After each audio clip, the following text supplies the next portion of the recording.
Donc, ça me fait un petit peu bizarre de filmer une vidéo parce que ça fait vraiment longtemps que j'ai pas filmé de vidéo où je parle et tout. Ça me stresse un petit peu, mais c'est pas grave. Normalement, le son devrait être correct. J'ai pas envie de parler très fort parce que justement ça me stresse un petit peu. Voilà. Et si le son est mauvais, essayez avec des écouteurs.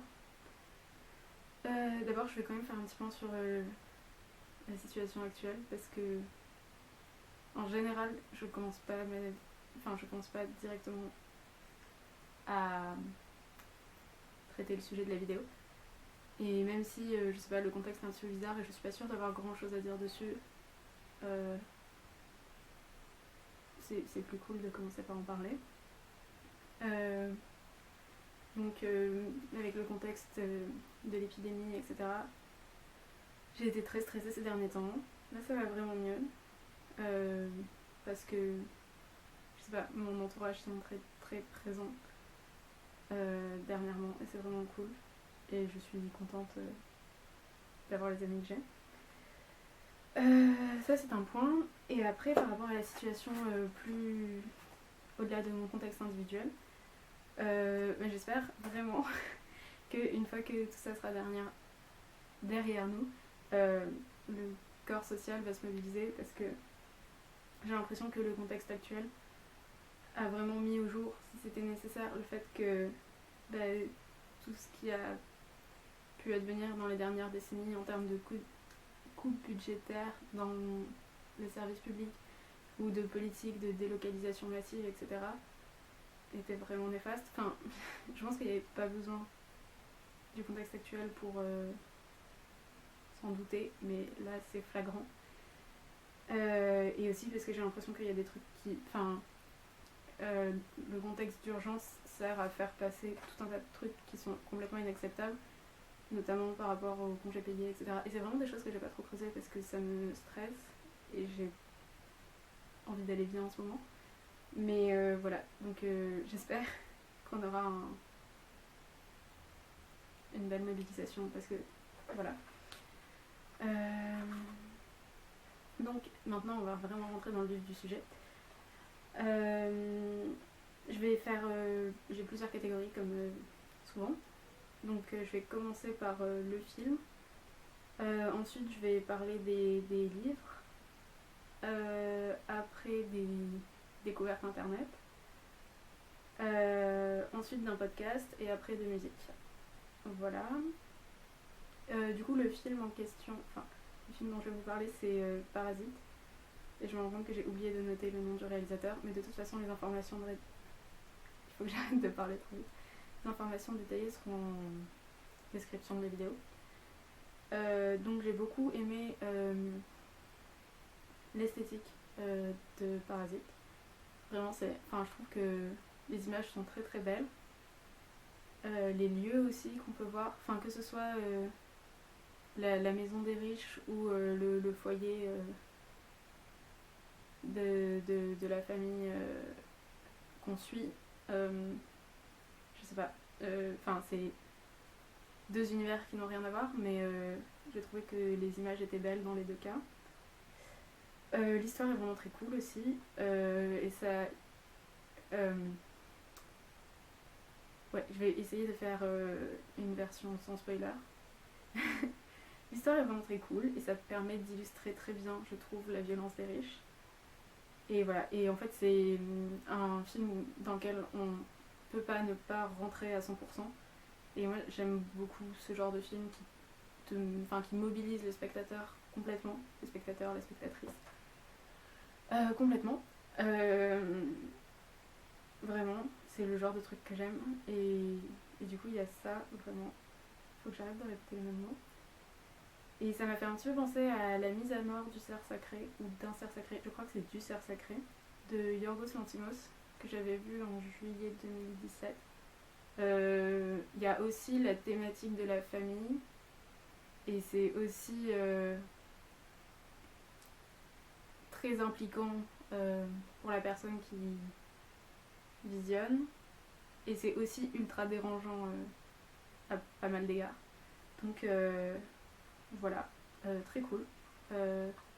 Pendant toute une longue période, je suis plus trop allée au cinéma. Et maintenant, en choisissant à peu près bien les films à l'avance, c'est de nouveau un truc que je peux faire et où je trouve du plaisir. Donc vraiment très cool. Ah oui, pour les bouquins, je vais faire dans l'ordre où ils sont sur ma liste, mais c'est ni l'ordre de préférence, ni quoi que ce soit. Donc d'abord, j'avais envie de vous parler de Vernon Subutex. Moi j'ai lu pour le moment j'ai lu que le tome 1. Donc, l'autrice c'est Virginie Despentes. Et j'ai vraiment bien aimé. J'aime beaucoup l'écriture de Virginie Despentes. Ce qui est cool, c'est qu'on suit vraiment plein de personnages atroces et sans qu'il y ait une sympathie, sans qu'on entre en sympathie avec leur point de vue. Et ça, je trouve que c'est assez intéressant. Également, en fait, souvent, on suit. La focalisation s'opère sur un personnage pendant un chapitre, puis au chapitre suivant, la focalisation a changé. Et c'est jamais explicité, en fait. C'est au fil du chapitre qu'on se resitue par rapport au réseau de l'intrigue. Et ça, c'est le genre de truc qui peut être agaçant, je trouve. Si on a toujours l'impression d'être perdu, etc. Là, en l'occurrence, je trouve que c'était suffisamment bien fait pour que assez vite on retrouve des repères, etc. Et même si c'était assez récurrent comme procédé, ça ne devenait pas lassant. Juste ça redynamise l'intrigue. Donc vraiment très chouette. J'ai lu très vite. Beaucoup aimé. Et vraiment, si les bibliothèques municipales n'avaient pas fermé, je pense que j'aurais emprunté le 2 et le 3 pour pouvoir les lire. Voilà. Après, oui, il y a Petit Pays aussi de Gaël Faye, que je n'ai pas lu mais écouté. Ça, il faudra que je vous en parle. Enfin, du fait de l'avoir écouté et pas lu. J'ai vraiment bien aimé.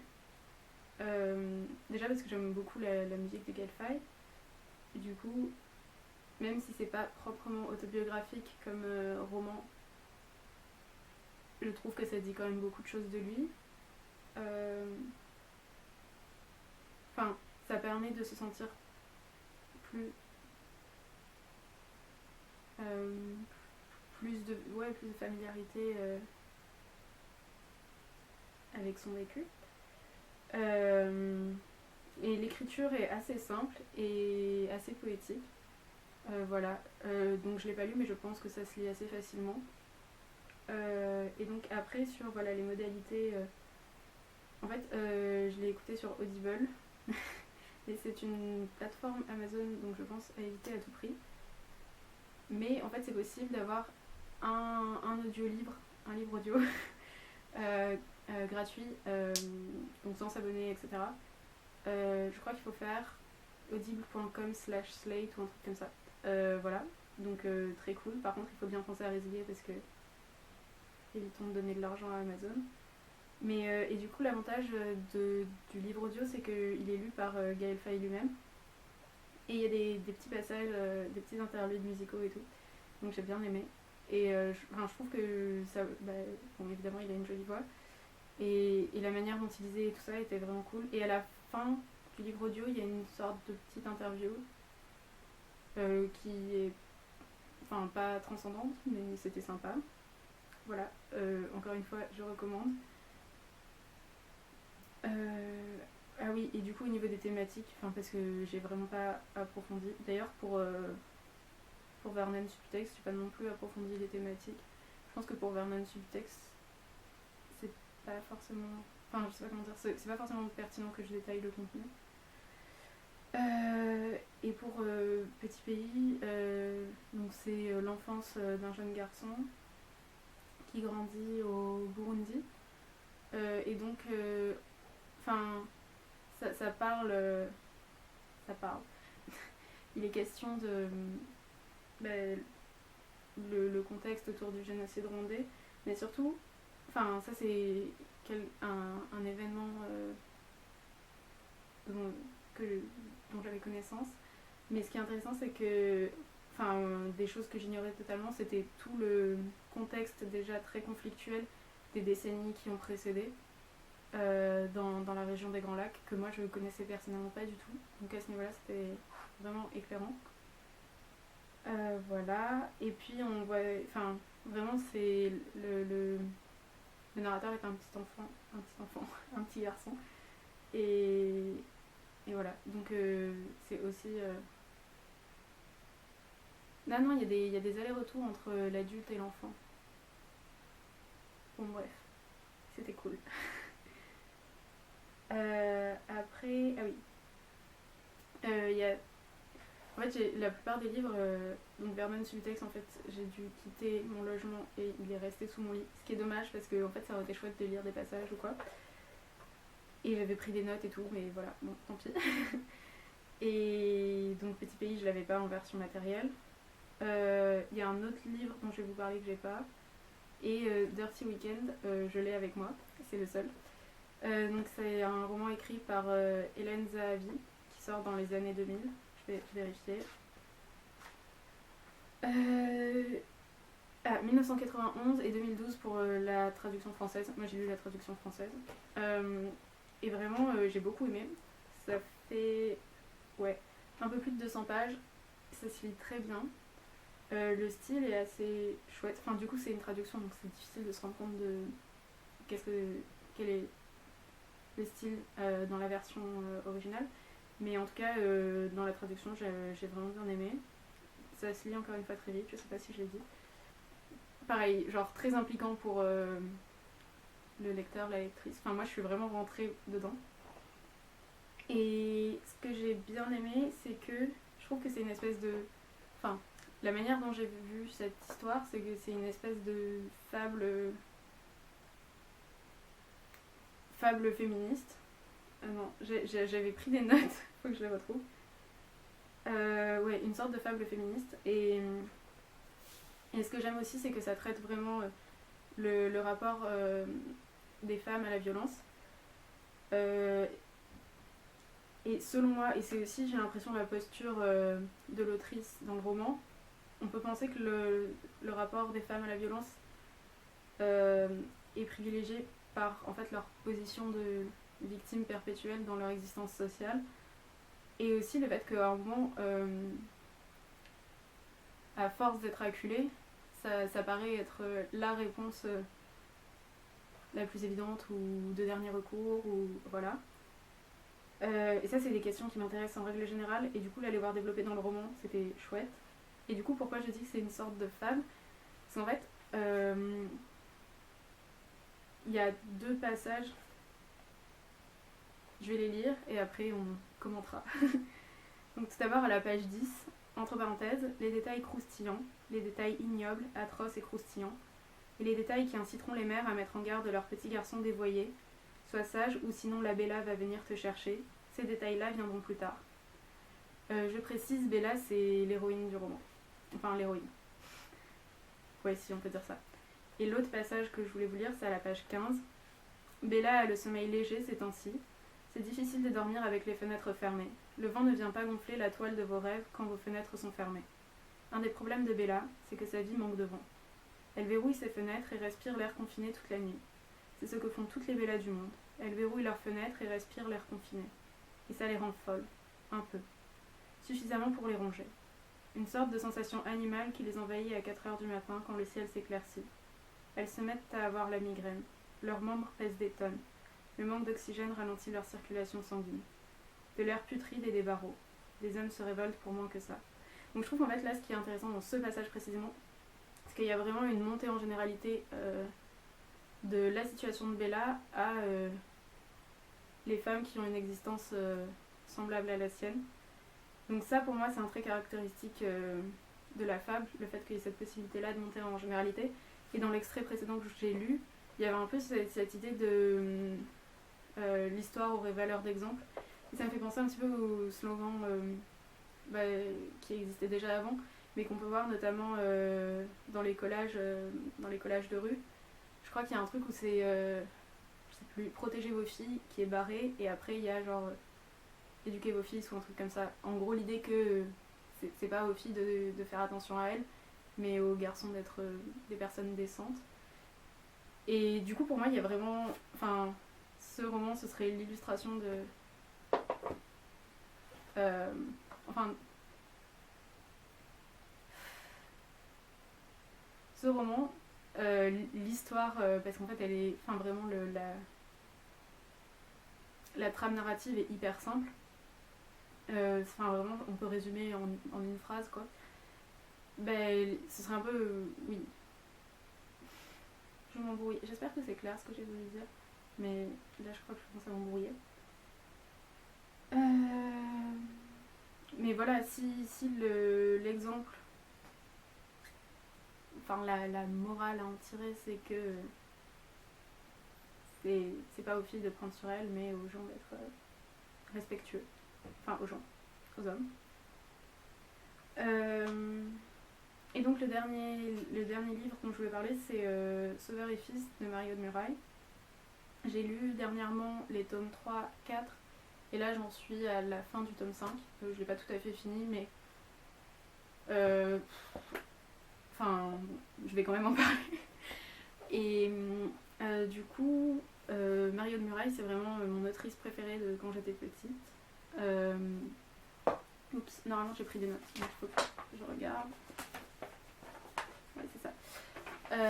C'est vraiment mon autrice préférée, mon autrice jeunesse préférée. Désolée. Et du coup, c'est pour... Enfin, je crois que Sauveur et Fils, ça a commencé à sortir quand j'étais au lycée. Donc en fait, déjà, avec les premiers tomes de Sauveur et Fils, je me suis replongée dedans parce que, en soi, je pense qu'au lycée, je lisais plus trop Marie-Aude Murail. Parce qu'en fait, il y a un moment où j'avais lu de toute manière à peu près tous les trucs qu'elle avait écrits. La plupart plusieurs fois. Donc voilà. Je crois que j'ai recommencé, j'ai peut-être arrêté en seconde. Et après, j'ai recommencé avec Sauveur et Fils en terminale, il me semble. Donc là, c'était les tomes 1, 2 et 3 que j'ai lu à ce moment-là, il me semble. Mais je suis pas sûre, hein. Peut-être que chronologiquement, ça fait pas sens ce que je dis, mais voilà, je crois. Et j'aimais bien. À ce moment-là, j'aimais bien. Et donc cette année, je m'y suis remise.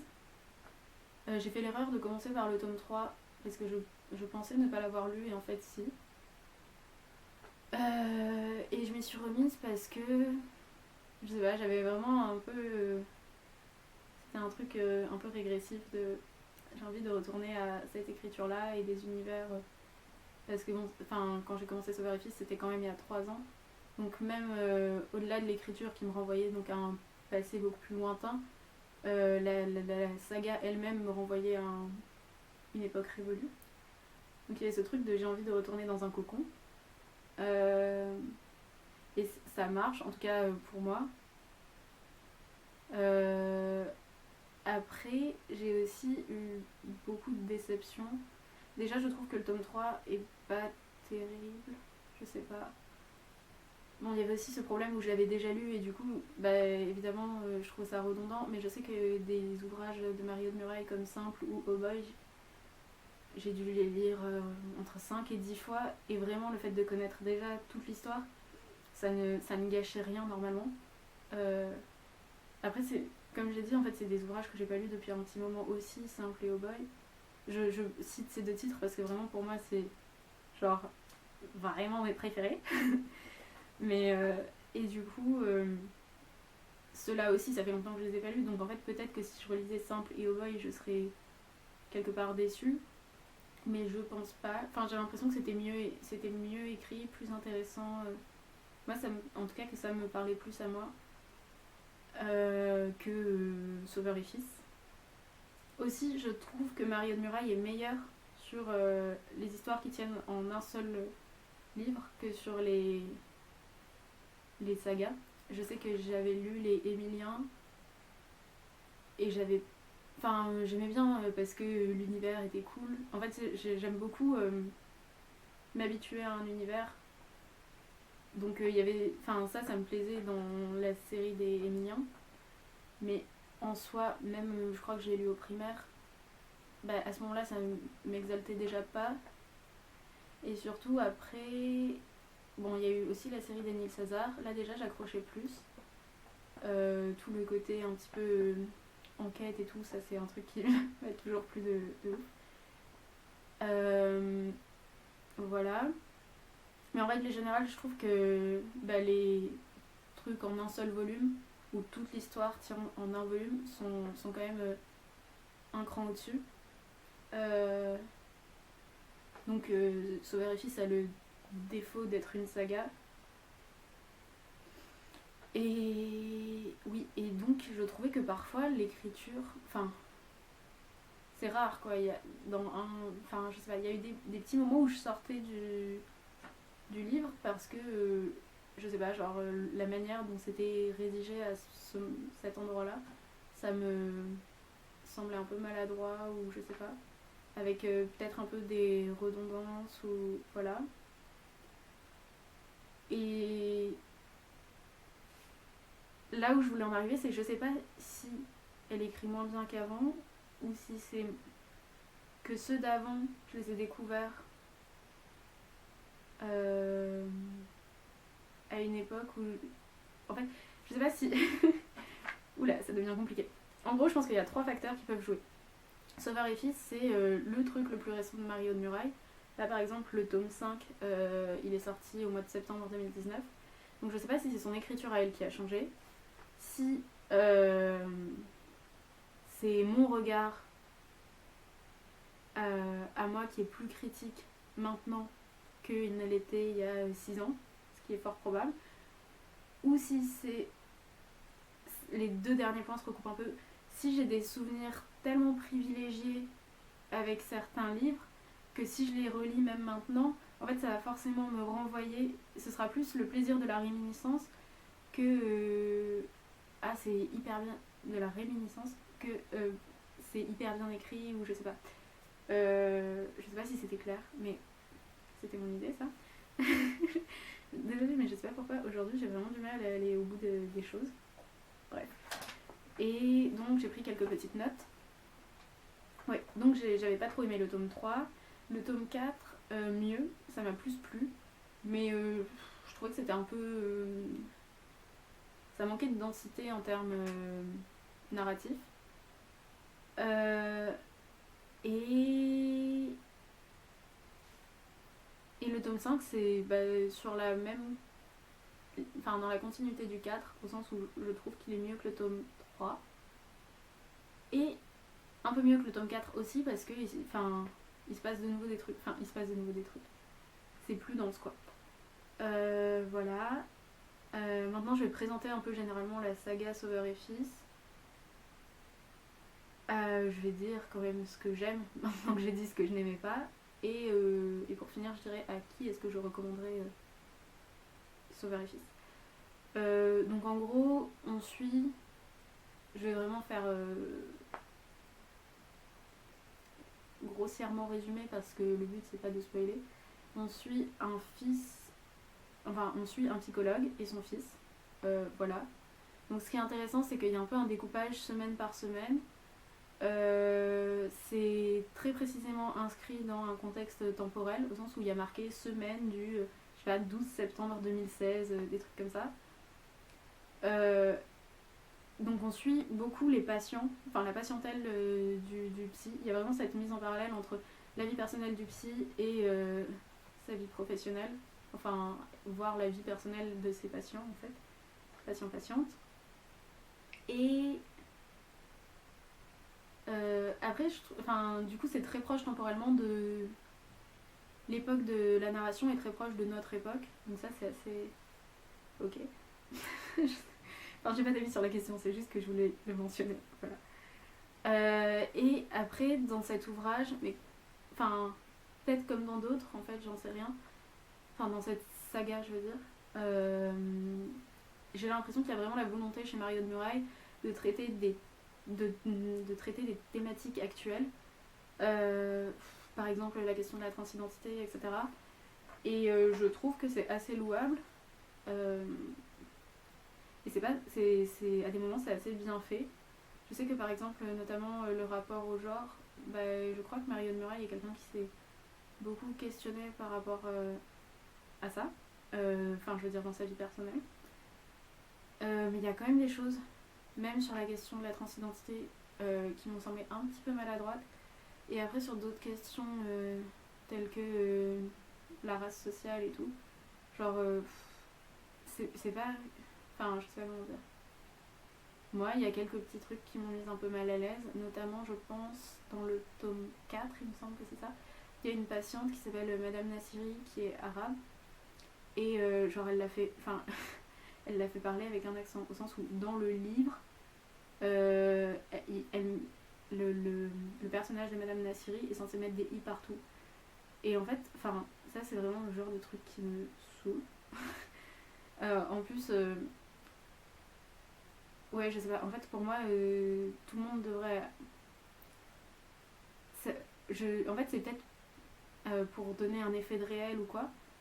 Mais pour moi, tous les discours doivent être mis sur le même plan à l'écrit. Enfin, là, je veux dire, formellement, ce discours est distingué de tous les autres parlers des autres personnages du livre. Et ça me dérange un petit peu.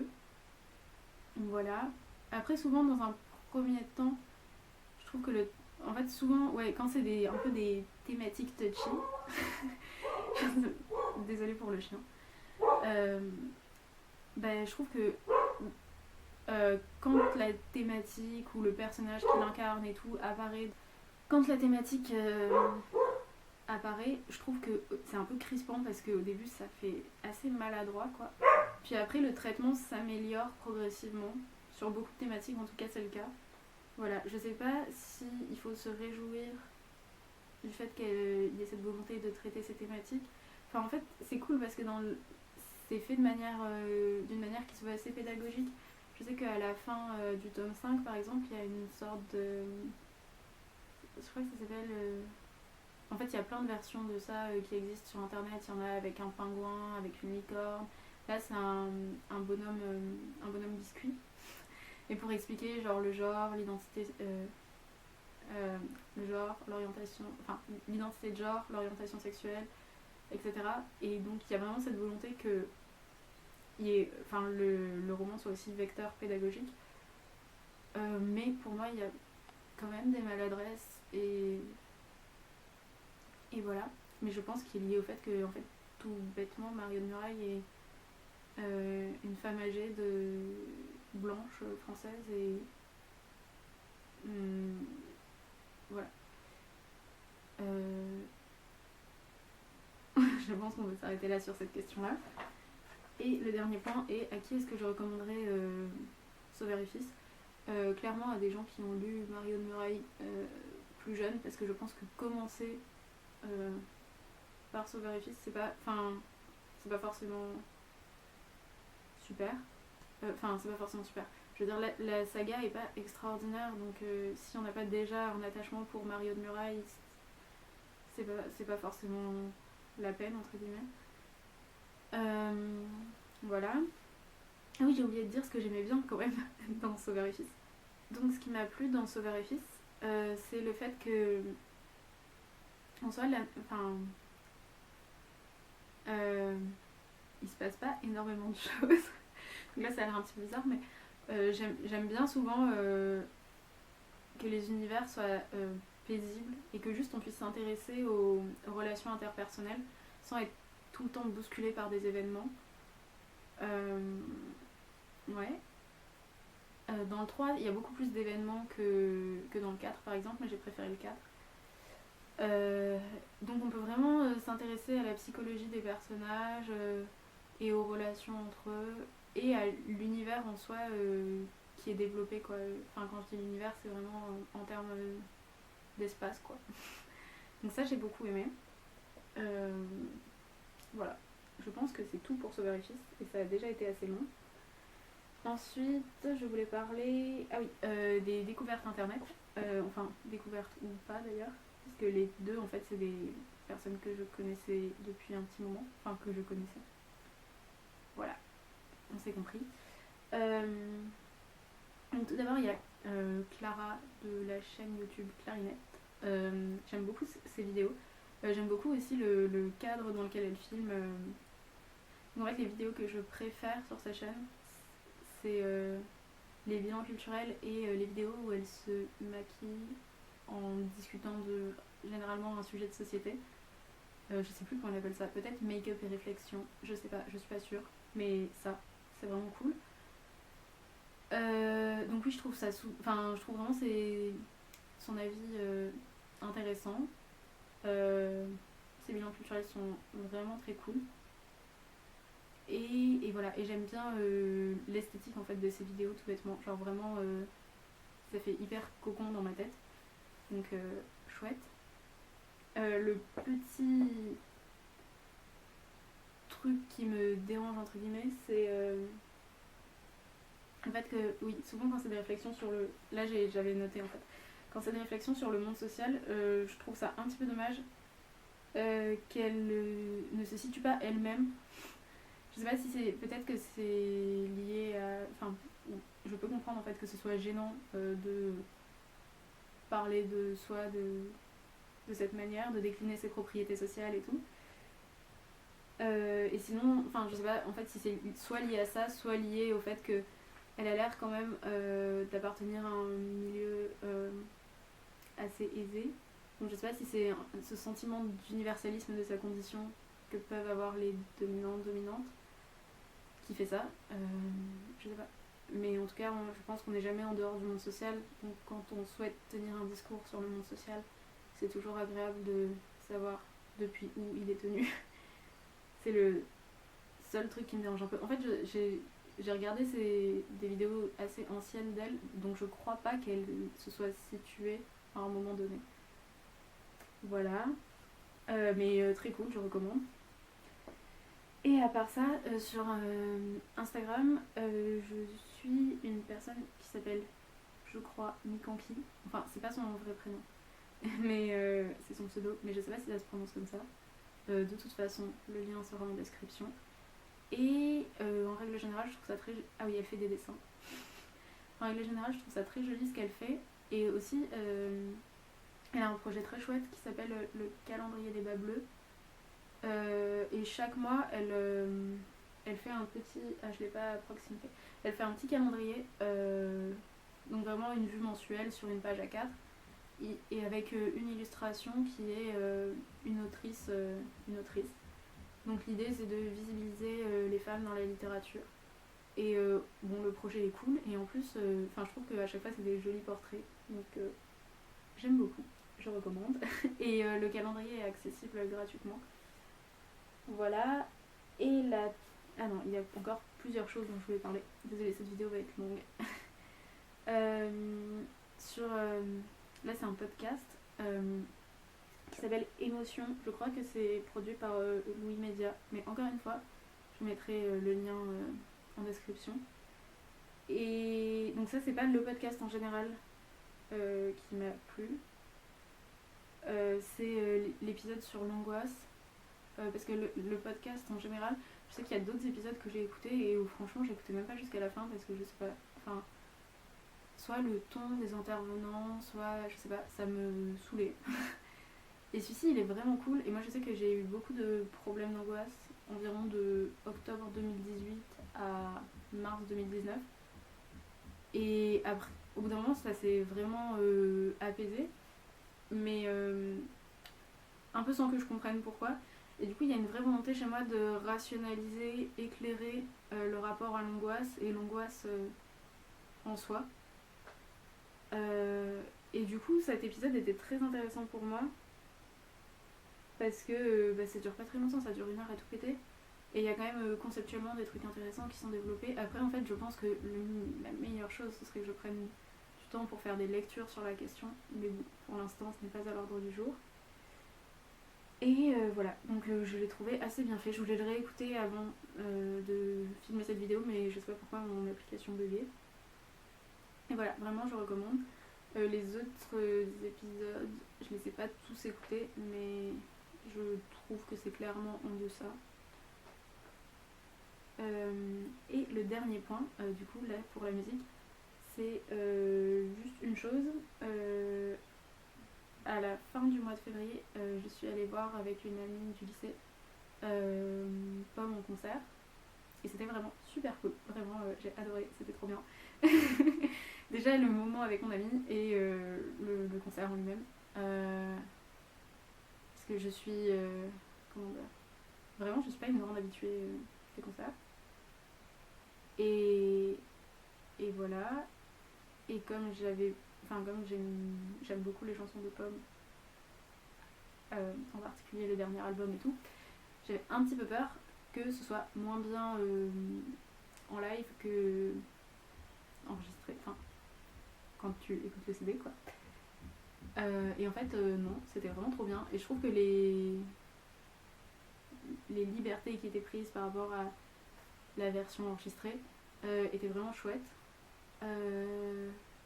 Et voilà, et c'était vraiment un gros moment de lâcher prise pour moi, alors que mon cerveau ne connaît pas le lâcher prise. Donc vraiment très très cool. Et enfin voilà, très beau moment. Je vais pas développer plus parce que en soi il y aurait plein de trucs à dire, mais je crois que je suis pas trop capable de les formuler. Voilà. Donc c'était tout pour ce bilan culturel. Étant donné que avec le confinement, blablabla, on a beaucoup plus le... Enfin, moi personnellement, j'imagine que c'est pas le cas de tout le monde, mais j'ai plus le temps de voir des trucs, lire des trucs, écouter des trucs. Donc je sais pas, je vais peut-être basculer sur une fréquence mensuelle plutôt que saisonnale. Voilà, donc c'est possible qu'au mois d'avril, à la fin du mois d'avril, je fasse un autre bilan culturel. Parce que là, déjà à l'heure actuelle, je lis pas mal de trucs et j'ai vu d'autres. Enfin bon, bref, on s'en fiche. Je vais pas rentrer dans le détail parce que j'en parlerai de toute manière plus tard. Mais voilà, c'est possible qu'il y ait une vidéo au mois d'avril. Voilà. Sur ce, j'espère que vous allez bien, que tout va bien. Et voilà, prenez soin de vous. Ah oui, si. Je voulais faire une proposition parce que si ça vous intéresse, je me disais que ça pourrait être cool de faire une vidéo genre self-care en contexte de confinement. Je pense que je pourrais la faire assez vite, genre d'ici la fin de la semaine prochaine, ça devrait pouvoir être fait parce que j'ai déjà pas mal d'idées. Voilà, et je pense que c'est un truc que ça me ferait plaisir de le faire. Dites-moi si ça vous intéresse. Voilà, à plus.